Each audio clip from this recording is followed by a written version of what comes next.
tuxedo, holding a glass of wine, and I'll explain that in a minute. The next storm rolled in. It started to pour again. At Rocchioli, Tom was on the bottling line, but he came out to say hello.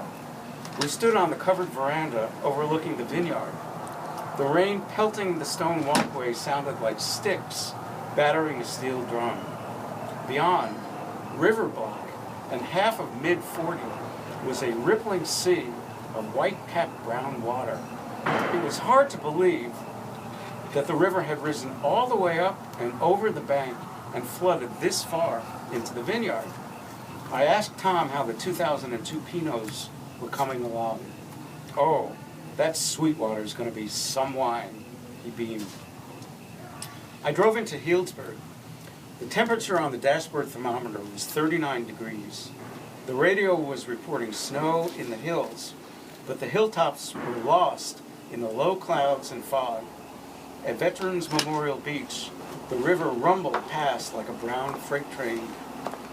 I downed a quick lunch at the Oakville Grocery and then drove back along River Road to the farmhouse. The rain tapered off again, and when the clouds lifted, the snow-capped Laguna ridges sprang into view. The standing water in the vineyards, wind rippled, sparkled brilliantly under the sharp winter sun. Catherine invited me for dinner that night, an honest Sonoma winter meal of rabbit, bitter greens, and root vegetables. It was good to see my friend Joseph Bain, the Paris-born sommelier, again. Joseph is a passionate wine lover and is famous throughout the Russian River Valley for his friendliness and warmth. Everyone eats at the farmhouse, and part of the allure is Joseph. This is parenthetic. In 2004, he took a position at Chalk Hill Winery, a sad loss for farmhouse and the Russian River Valley. For many years, Joseph has worked on his magnum opus, a thick notebook written in his own scrawl, entitled L'Histoire des Vins de Bourgogne. Not, I think, that he has any intention of ever trying to publish it. It is strictly a labor of love. In between his sommelier and cheese cart duties, he will take a few minutes to read entries to an enthusiastic listener. Now, with a spare moment on his hands, "Ergo bibumus," Joseph sang out.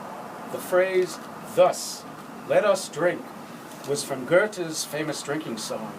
"For a praiseworthy object we're now gathered here, so brethren, ergo bibumus." I hope I'm pronouncing that right.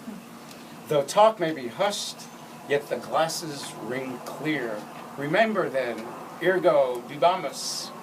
And then he read his own translations of Pliny and Columella on the grape-growing practices of the Romans, and finished up with a dissertation on papal drinking habits. I brought along a couple Pinot Noirs I hoped he would enjoy. A Swan Sarah Lee's, a Gary Farrell Star Ridge, a C.L. Kanzler Sonoma Coast, and a Saxon Brown with a Russian River Valley appellation. Joseph sniffed them all, inserting his nose deep into the glass and inhaling loudly. He took little sips, slurped, savored, swallowed, considered.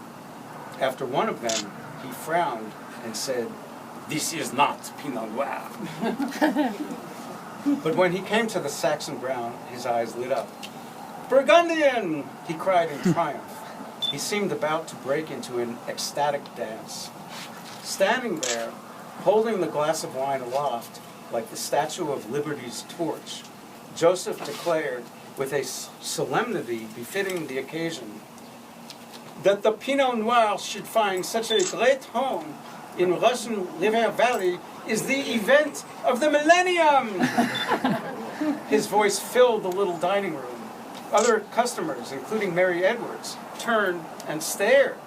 Here we were, on the verge of war with Iraq, with the threat of terrorist attack and the economy in meltdown, and the most important event of the last 1,000 years, according to this mad, lyrical, romantic, passionately opinionated Frenchman, was the planting of Pinot Noir in the Russian River Valley. That's Joseph, I smiled to myself. And then, the wine flooding my brain, I thought, no, it's not just Joseph. It's Russian River Valley, it's Pinot Noir, it's wine.